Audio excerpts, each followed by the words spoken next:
David, welcome to the Personal Best podcast. Thanks for having me in London. Yeah, so nice to have you here. And we're in a new studio, which I love.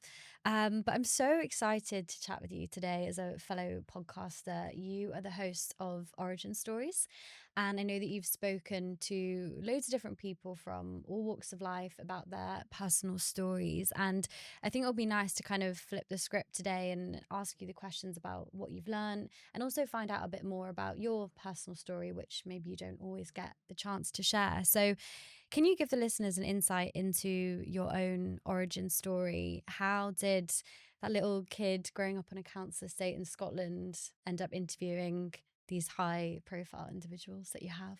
I mean, it's strange being Scottish and on a podcast. I'm just like surprised there's no subtitles on the screen already.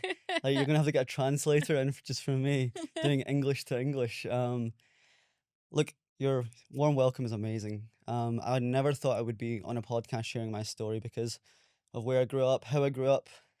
I since then became fascinated about how people ended up the places that they ended up and those sliding door moments that opened a plethora of opportunity for them. And the reason I'm so interested in that is because it happened to me. I saw it firsthand. I grew up in a council estate in a small seaside town. My mum was unemployed. My father was unemployed. My dad was an alcoholic. My mum could not get a job. And we lived hand to mouth from the government, the benefit system, clothing grants kept us clothed, free school meals kept us fed. And I was quite nihilistic as a child. I never thought my life could be better because looking around the council estate, people were either unemployed, they were tradesmen, they were drug dealers, and I just succumbed to the hand of cards I was given by life. I never Mm. really checked to see if there was an ace in the pack. And then when I was around 11 years old, I had this amazing opportunity whereby a gentleman called Sir Tom Hunter came to my school, and he was Scotland's richest man, Scotland's first homegrown billionaire, global philanthropist. And he was talking about the journey or his origin story, the billions, the millions, and I couldn't relate until he told me where he was from, and it was the same town that I grew up. He was also very much working class, and I ran back to my desk at school and googled what is a entrepreneur, what is a philanthropist, and there was no results because I couldn't spell either of the fucking words. But then when my teacher came over my shoulder and typed it in for me, I realized that there was someone that was so rich that they could give it back, and that wealth wasn't just currency in the bank, but resource that you can share to other people. So I went on a journey of academia, applied myself at school, got some amazing opportunities to work in corporate. And when I ventured into the corporate landscape, I started sharing my story because no one around looked or sounded like me. And that led to some amazing opportunities, including speaking to the Queen. And it truly taught me the power of embracing my own origin story. It led to these amazing opportunities. So why can't that be unlocked for everyone else? And I really believe that the true enabler of social mobility is storytelling. If you can see it, Mm. you can be it. And I started a podcast that aims to do just that. Yeah. Yeah, that makes so much sense. And obviously, hearing that talk at your school was kind of such a pivotal moment for you and realizing that actually there is more out there and you can become more. Didn't you have that guy on the podcast recently? Yeah, it Yeah, was what a really full circle. 360 moment. He invited us to, well, I say invited, I pitched it to him. He invited us to his castle.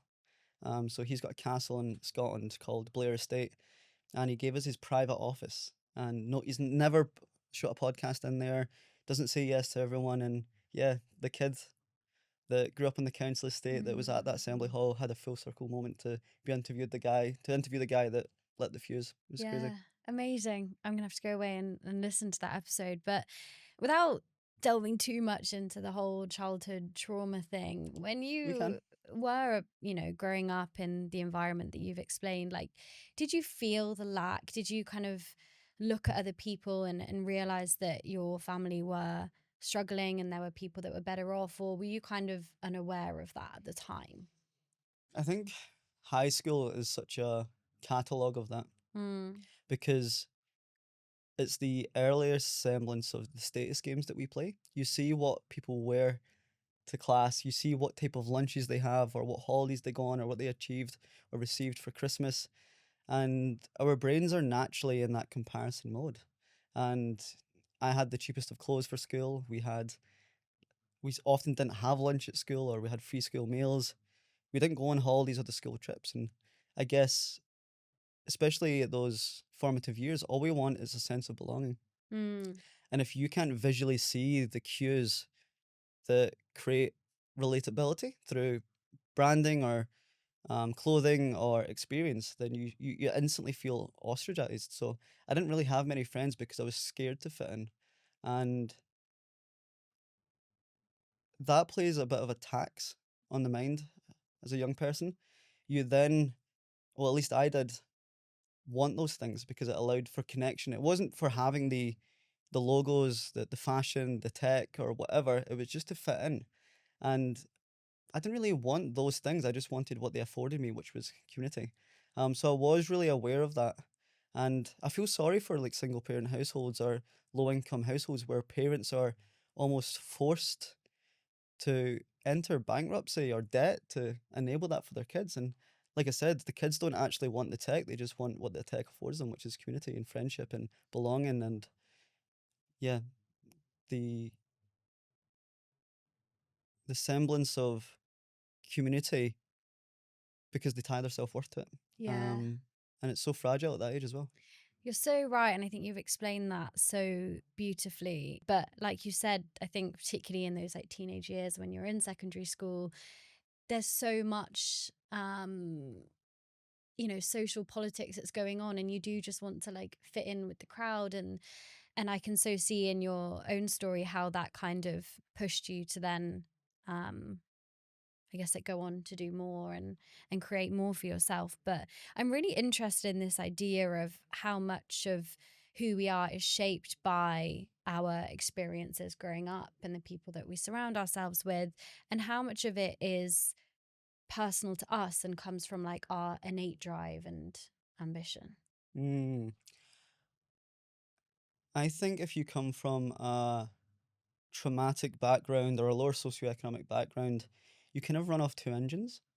And the first engine is like Maslow's hierarchy of needs. Mm, Like you're driven by the opportunity to put food in your mouth, shelter over your head, clothes on your back, a sense of psychological safety. And once you satisfy those desires that keep you alive and ticking, then you have the ability to think with a strategic mind. You can think more longer term about self actualization and fulfillment and passion and projects. But you can only get to that arrival if you have your basic needs met. mm, And for me at that young age, all I wanted to do was make sure my mum was happy by having more resources in the house. And when I achieved those things, then I was able to think about podcasting, entrepreneurship, all those greater things. And it's the same reason why working class people don't really tend to foreign policy or tend to climate change, these big ideas, because they don't care where their food came from. They just care is their food. They don't care how organic their cotton is because they just care there is clothes. So for me, my perspective is that we are driven by the things that we do not have that enable sustenance, mm-hmm. and then we're able to understand what we want to want. What was that second drive? If the first one is that you need to kind of make sure those primal needs are met, what's the second thing that you think is driving people? It's carrot and stick. So I think the stick that's it is those Maslow's hierarchy of needs, Yeah. that instant shadow of poverty that's shaped like an overdraft that you can see behind you. I Mm, think that drives you. That's one engine, and the second is the carrot, the potential reward, opportunity. But you need to have both. You can't be proud of where you're going if you're ashamed of where you came from. mm, So I think the second um, motivator is the bigger picture stuff, yeah. self actualization, fulfillment. But you can only arrive to that when you have your basic needs met, when Yeah. you've ran far enough away from the stick so you can achieve the carrot. Um, I think it's about both. Yeah. No, it's such a great point. And I remember I used to write a blog like way back in the day where it was kind of just essays on things that I was thinking about. And I think I was writing a post about like why we care so much about our appearance and the way we look. And I Mm, remember my dad saying to me, it's almost a privilege that you worry about these things and that you care about them. Because if I was fleeing war-torn Yemen, do I really care what my hair looks like or what my weight is or have I got nice makeup? Probably not. in a way, like worrying about these smaller details is like a privilege to have because everything else in my life is kind of fine.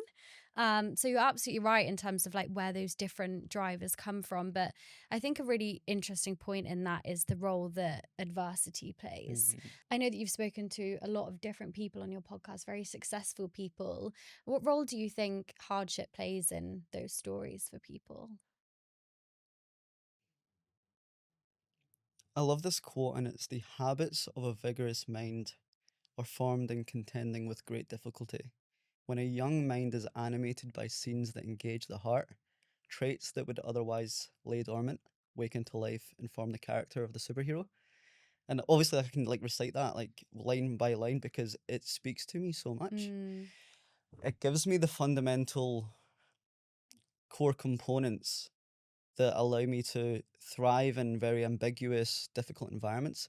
When you grow up in a household whereby there's arguments every night, you're struggling to meet ends meet, you are the emotional thermostat in the room, those traits are valuable outside of that hard, torn environment. They're like, I mean, negotiating and speaking and maintaining composure and emotional regulation is such a great podcasting group of traits, Mm. right? But they are formed through those hard times. So I think we are shaped by our experiences, and victimhood culture is very prominent right now. Loads of people will say these things happened to me, therefore I cannot achieve X, Y, Z. I almost became those things. However, I was able to look at those skills and say, this did happen to me, but what now? How can I use my environment, what happened to me, to shape where I'm going? If you look at any Marvel superhero film, if you think about Spider-Man, he was living with Aunt May and his uncle died and he was bit by a spider. People want to swing across Manhattan, but they don't want the spider bite. But you need the spider bite to become Spider-Man. You need no, you don't need, but you can embrace those moments, and they can become your superpower. Um, I would truly, I would really believe people's struggles are their superpower because it gives them this third form of intelligence that a CV can never capture. On a CV, it's skills and experience. Hmm. Skills are the uniquely identifiable traits like bookkeeping, engineering.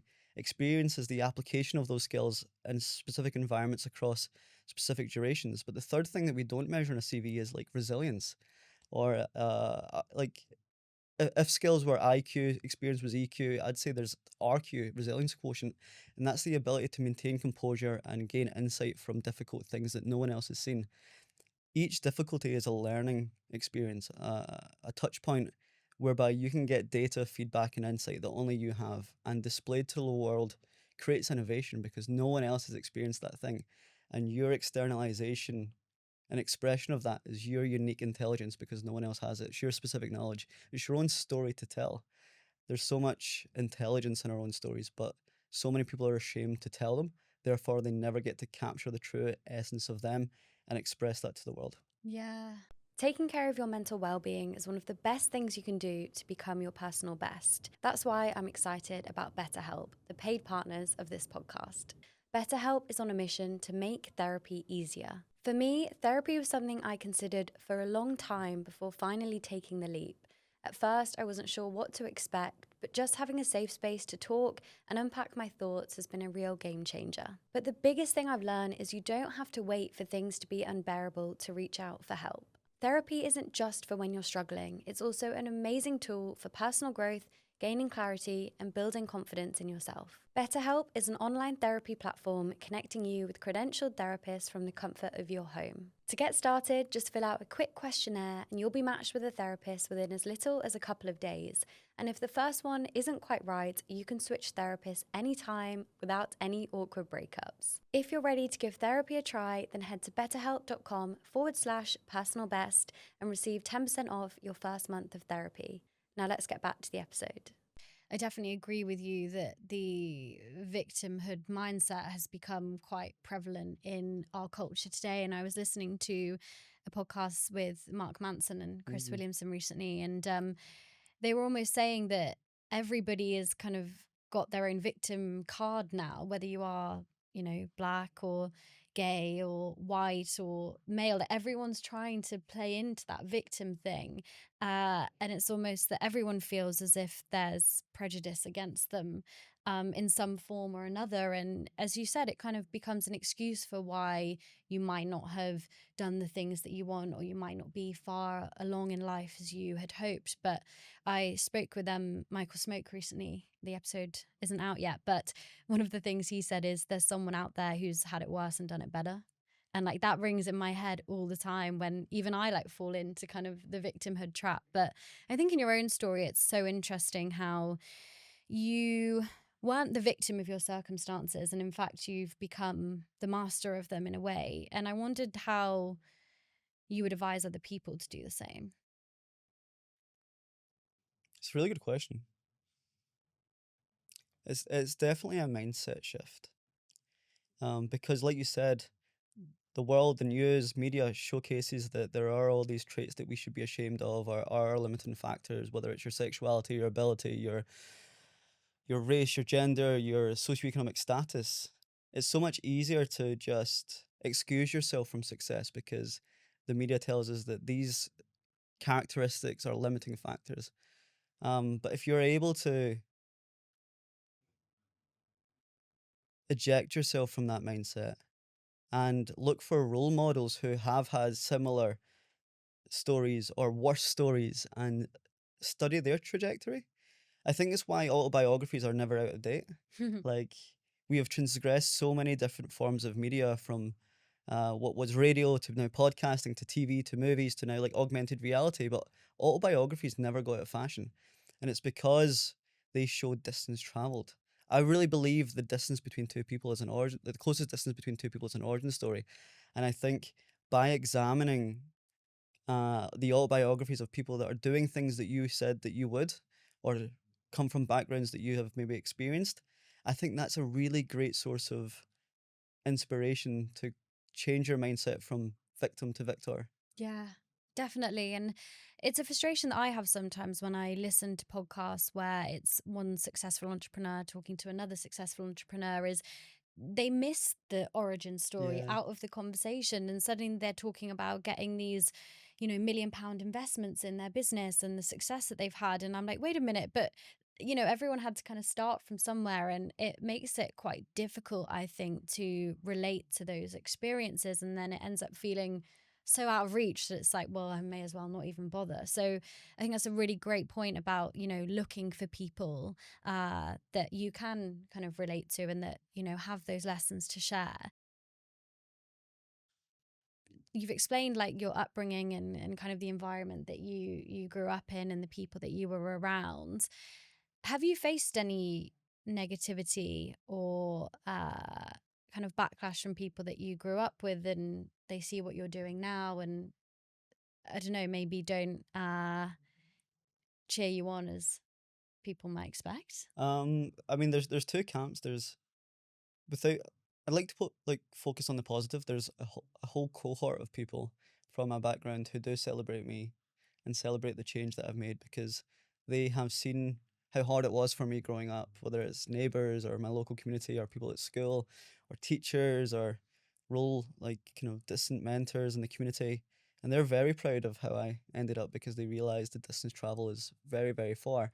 My life is very normal from the outside in, but to get to this normality has been very difficult. Mm. But then there is the other camp of people that by me becoming successful, quote unquote successful, or more successful than them, quote unquote, that's that's not me being arrogant or self-aggrandizing, but more successful than them, it shines a mirror to their potential. They're like, well, David had it, like I had it better than David, and I'm not achieving the things that he has. And I think it's more of an inner reflection of their self-worth and the self conversation they have, more than how they actually perceive my success for me.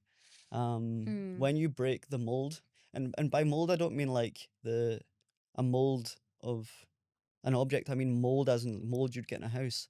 When you break past the mold tries to disease itself on you.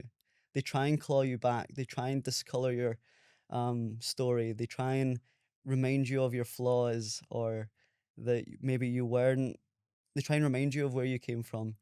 And to that, I say thank you. Thank you for reminding me that I didn't have it all figured out. Thanks for reminding me that I was a bit of a scrappy mess.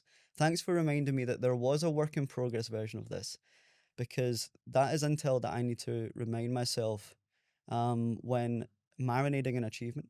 Because as these podcasts, like speaking to you, like I'm such a huge fan of your show, all of the other people that I Thank get to you. chat with on the podcast, as it becomes more frequent, it becomes more normal, and you start to like show up to it and think, oh fuck, I've got two podcasts today. But then if I can remind myself of the criticism these people gave me and the reminder of the story and the work in progress, I then can cement the feeling that I am now achieving goals that I once said would make me happy. Mm, I'm achieving things that a previous version of myself would spend all his cash to be able to do.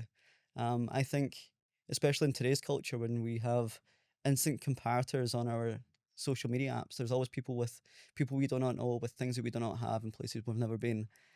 We always compare upwards and sometimes sidewards, but we never compare backwards yeah. to previous versions of ourselves. But these instances where people from local communities who are quite envious or jealous remind us of where we came from. To that, I say thank you, because it allows me to have that new level of gratitude. Mm, yeah, yeah, yeah. And I just want to say that I don't think you should caveat your success by making it seem or worrying that you sound arrogant at all, because you absolutely have achieved success in your domain, and I think you should be proud of that. But it's interesting when we think about some of the negativity that we get, and I feel quite fortunate that I've not received a lot of that from people that I know. But I think the reason for that, like you said, is it does hold up a mirror to themselves. And when it comes to the comparison thing, people who started off in the same level as you, it almost gives them no excuse for why they haven't been able to achieve similar things, and maybe that makes them reflect on themselves and their own journey. um And just to interject, I think maybe the yeah, separator of change is that because I had it very difficult growing up, poor, hungry, dirty, like I had no other choice but to make it. yeah, So I am willing to pick up the phone and cold call Richard Branson this week, or guess Jimmy Carr's email address, because I am literally starving. Like these opportunities are my oxygen, and that's what has enabled the success. Because the desperation for success, because it's not a nice to have; it's a need almost. mm, Because I need to keep food on the table, I need to stay alive, and I think some of these people might not have experienced that metaphoric hunger, um, but I did, and I think that's maybe the separator of change. for sure, absolutely. I mean, if you are growing up and you know that you're sat on a fat trust fund, and that if you don't get that job or you don't get that opportunity, it's all right because, you know, dad can lend you his credit card. Of course, you don't have that pressure. You don't have that same hunger. And I guess there's a case to be made that those people feel pressure in different ways. Maybe their parents expect highly of them, and teachers and whatever. But it's not that like, eh, you know, deep desire to just kind of, as you said, like survive. And something that came to mind as you were talking is this idea of survivor's guilt, of how Mm. sometimes people who have escaped a certain situation feel this kind of tension for having made it. Does that like resonate with you at all, or have you been able to kind of move past that? Such a good insight. Yeah, I have a very similar term called social mobility guilt, and it's when you. I typically feel it when I go to weddings or funerals with family, and they're like, "David, you're doing so well. Mm, We're so proud of you. You met the Queen. You did this thing. We see you in London. Da da da." And instantly, I caveat it with, "Ah, but it's not what it seems. Ah, but I'm tired. I'm overworked. I'm stressed." And it's because I feel like those compliments are a reminder of where they're at, and in fact, that they're just lovely gestures that they're yeah. sharing. It's their expression of love and care. But the way I perceive it is that they're every time I do something well, it's a psychological laceration in their own brain. But it's not. They're just being lovely. But I feel that guilt. Hmm. I really do. And I also want to mention that like I might be like creating a bit of a poverty pornography. I'm fetishizing my own uh poverty almost. I don't Um think so. but I'm not trying to play like social mobility top trumps. I had it hard, but I hope my kids don't have it hard. Mm. Like, uh, if you're listening to this and you are from a middle class, upper class background, if you went to private school, if you do have a trust fund, or you just had a nice upbringing, I'm glad. I hope my kids have the exact same, and that's what I'm aiming to do. So I'm not trying to create some sort of um, luxury out of my own story. It isn't. Um, but I do feel guilty that for every one of me, there's 999 other kids that didn't make it. And hopefully through my podcast, Origin Stories, and the podcasts that you do, and those that exist in our world, I hope they become an enabler for those 999 other Davids.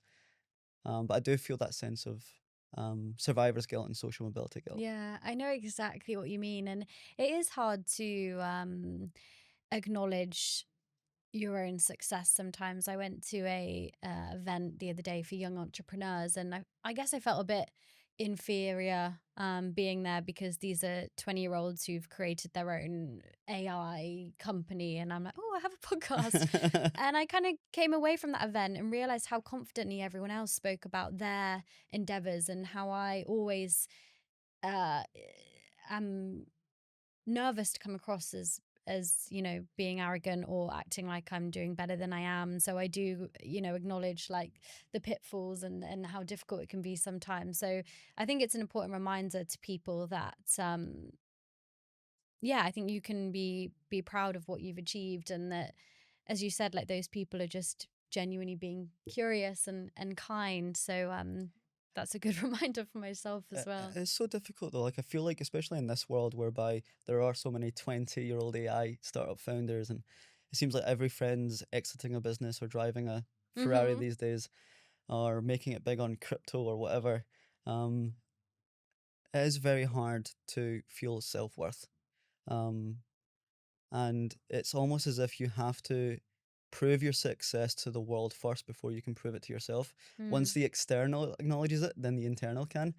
But why can't we achieve that on the inverse? Why can't we have that loving sense of gratitude towards ourselves without the need to validate it externally first? For me, because of my background, I just wanted to be heard, to be seen, to be noticed, because I spent my entire childhood hiding away because of the differences that I had. But only now I'm able, because I've been nominated for awards and been impressed and podcast episodes, I now can feel that sense of self. But I wish I could have achieved it invertly, and I don't know how to achieve that. It's so interesting because I think if you strip away the accolades and the awards and the financial success, like, are you happy with who you are? Are you a kind person? Are you a generous person? Are you thoughtful? Are you self aware? Like, these are all really positive values that, you take away all the outward materialistic stuff, like, you can still possess those things. And I think, yeah, it's tough because we get so caught up in seeking the validation of other people, or even just trying to like give that validation to ourselves, but it's still something that we outsource. And it's like, when I achieve these things, then I can be proud of myself, and then I'll be happy with who I am. But actually, I don't know, are you okay with who you are without all of that? I remember Jimmy Carr said to me, "It's not about the journey, it's not about the destination, but it's about the character that you become on the way." And that just blew my Mm, mind. yeah, yeah, And I love that. I heard on another podcast, someone asked, I think Chris Williamson asked a guy called Hamza this question. Hamza is a very like toxic, Oh, I know, yeah, yeah. yeah, like red pill kind of guy, and he asked him the question, and you could see him like melt trying to answer it. It was, if money, status, and power were no option, what would you do? And I think he had this subtle realization that he wouldn't do what he's currently doing, and that it was all bolstered upon money, status, power. And I start to try and ask myself that question, like, would I interview the types of guests if it wasn't giving me any money, exposure, power, status? And hopefully, usually the answer is yes. Hmm. And I think that's a really good way to revert to baseline, asking yourself, if money, status, power were no option, would you be happy with the character that you're playing? Because we're all playing a character, right? We are we're we are an award-winning actor playing an Oscar-winning performance that no one else can play. If you were to read or write or consume your own story in reverse, would you be happy with the character that you're playing? Would you be happy with the story that you're writing? The kind of paradox of life is that you're writing week by week, month by month, year by year, the finest story with the finest quilted pen, but the caveat is that there's no eraser. You can't go Mm, back and rub it out. At the end of it, would you be happy to read it? yeah. And would you like the main character? I've seen things on like TikTok where it says if your life was a movie, like what would the audience be screaming at you to do right Mm. now? And it's helpful sometimes because we get stuck in this like decision paralysis, and we always want to be, moving forwards and making the right decisions. But what is the most obvious thing that you should be doing? And yeah, I guess it comes back to like how can you live a life that's still authentic to you whilst working towards these big goals. But you've obviously spoke to some incredible guests on the podcast, and I wanted to ask you what you've learned about success from speaking to those people. Has your opinion changed in any way? Hmm. Really good question. One thing I've learned from the wide variety of guests, whether it's the Jimmy Carrs, the Queen, or the local, close to home, untold stories in Glasgow, is that I really care more about story than status. Hmm. And to live a remarkable life, you don't have to have status. I don't believe. You just have to have a bit of adventure, novelty, and intensity. Um, so I think people can live an exciting life without having to get the Forbes 30 under 30 or Yeah. drive the Lamborghini. They can just do remarkable things in their own life. I've been thinking about longevity a lot. And I don't think you need to live a long life to live a long life. You just need to fill your days and your weeks with so much excitement, Mm. adventure, novelty, and intensity. For example, if you were to take the same journey to work every single day, your brain logs those 365 journeys as one journey. But the day that you take a detour and there's a fire on the road and you see a clown walking the street and someone's walking with one shoe off, you remember that as a distinct journey. And we can apply that same logic to our life. The more we say yes to things, pick up random classes, ask random people out on dates, that creates excitement, adventure.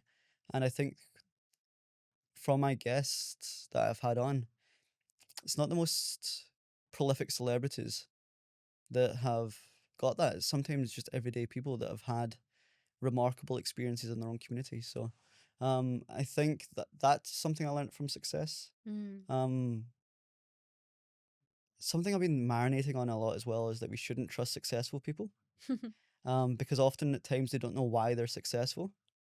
However, the people that I've had on that have had disastrous lives, they know exactly why it was disastrous. Like, if you look at any boxer that was knocked out in a boxing fight, they analyze every step, every punch, every second of game tape to understand why it went wrong. And a really dumb question to ask someone is like, why are you happy? They probably don't know. Happy people are too busy just being happy. Yeah. But it's better to ask someone who's sad why they're sad. They'll probably be like, okay, well, I've got an outstanding debt, or it's raining, or I've got shit in my shoe. So I just don't think we should trust successful people because they are rarely retrospective. But the opposite is true. I think Mm. unsuccessful people, disastrous people, they have far more intel. And if you can learn that from them and then invert it, then they might be the core components towards success. Yeah, yeah. There's so much that is going around my mind at the minute. But you're absolutely right that we learn so much from failure. I really enjoy listening to Elizabeth Day's podcast, How to Fail. And I'm not check that one out. yeah, the whole concept of it is she speaks to celebrities and high profile people, and she gets them to bring three failures in their life. And it's so interesting because people have so much to say about that and so much to learn from that. And when it comes to talking about their success, as you said, it's hard to pinpoint, and there's obviously so many different factors that are involved with that. Like okay, a bit of talent, a lot of hard work, probably a bit of luck, probably that random person that you met on a Tuesday who gave you that opportunity. It's really difficult. So I think that is an interesting idea of not trusting successful people. And I also just wanted to touch on that idea of like novelty. And I think that's so interesting of in order to kind of build a rich life, it's about having these unique experiences. And I went to university in Twickenham. I did like a journalism degree course, and I have such few memories and like experiences that I can talk about because, as you said, I literally would commute there, kind of listen to lessons all day and then commute back. And so it's all just merged into like one. And I didn't enjoy the experience as much as I could have. And I didn't get out as much as I'd hoped because I wasn't having enough novelty during that time. And it's definitely something that I now try and avoid as much as I love routine and feeling like I'm being productive and all of that. It's definitely about saying yes to more things and finding new ways to kind of experience life. I really like the idea of that podcast that you shared, Elizabeth Day's. Elizabeth Day, yeah, she's Yeah, amazing. I've been thinking a lot about stand-up comedy and its role in society. I've done like 100 stand-up comedy gigs. Yeah, Really it's one of the it's probably single-handedly the greatest thing I've ever done. amazing. Not for the experience itself, but what it taught me about modern day intelligence. I think we should learn from stand-up comics because they have intelligence, right? And it's the primary component is the embrace the work in progress, embrace the failure. Because each misstep, each silence is a feedback loop of where you should go. Mm-hmm. And I guess in society today, with social media at our fingertips, everyone's got a surveillance camera on their phone. There's a perfectionist paradox whereby people think that every post that they see online, every video, is the creator's first attempt, but Mm-hmm. they don't see the drafts, and they're not willing to have the ugly duckling phase, to go up on stage metaphorically and bomb and die on their arse. But that's where the magic happens. Those little nudges towards perfection, which seems to be for perfection, in fact, is a retrospective trail of flaws and drafts and missteps and failure. But social media has convinced us otherwise. We think that every creator is getting it right first time, and it's not the case. But stand-up comedians, they allow you to see the work in progress. They do these work in progress shows at small venues Mm. with a notepad out, and they're scoring out the lines and they're adding the words, and they'll allow you that insight. Um, and if you can embrace that mindset, you can jump up the learning curve because no one else is willing to do that, Yeah. but not you. Like you're publicly putting out episodes every week. You are learning in public, and I encourage anyone that's listening to that to do the exact same. Whether it's content creation, whether it's comedy, whether it's anything else in between, embrace the work in progress. Yeah. That's such a nice message to kind of end on. But I do want to ask you my question that I have to ask every guest, which is if you had to give one piece of advice to help people achieve their personal best, what would it be? Can share a quote or something or anything else that comes to mind. It needs to be embrace your origin story. It's your only duty in this life because no one else can do it. It's your duty to the world to put something great into existence, which is you. You lie between grit and glory. It's yours, it's your origin story. Yeah.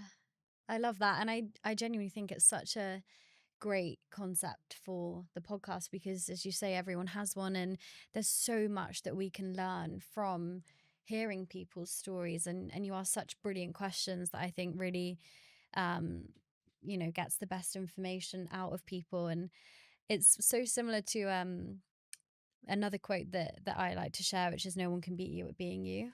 And we've spoken a lot about success and kind of and what it takes, but the one thing that is unique about you is that you are an individual and you have your own talents, but you also have your own flaws and you have your own experiences. And I think people should embrace that. I'm not going to be the next Chris Williamson or the next Stephen Bartlett, but I'm Ruby Lola and I'll make what I can out of that, and I hope that is somewhat inspiring for people. There's a really great quote by Maya Angelou, the poet. Yeah. And there's no greater agony than an untold story. No, I love that. And I think what you're doing with your podcast is honestly so amazing. And I wish you continued success with it. But if people want to check it out or find out anything else that you're doing, where can they go? At David McIntosh Jr. That's David McIntosh Jr. on all platforms. Amazing. Are you a junior David McIntosh? I'm David McIntosh the third. King title. This can stay in or be cut out. The reason I've labeled myself that online is that there's another famous David McIntosh, but he's like a Okay. 6 foot plus, 120 kilo black tank that's been on Gladiators, X on the Beach, and we look so dissimilar. So I had to distinguish myself. David McIntosh, if you're watching this, I'm coming for you. You heard it here first. Thank you so much. And I really appreciate you taking the time to chat today. And as I said, all the best with what you're doing. Back at you. I'm a huge fan. Thanks.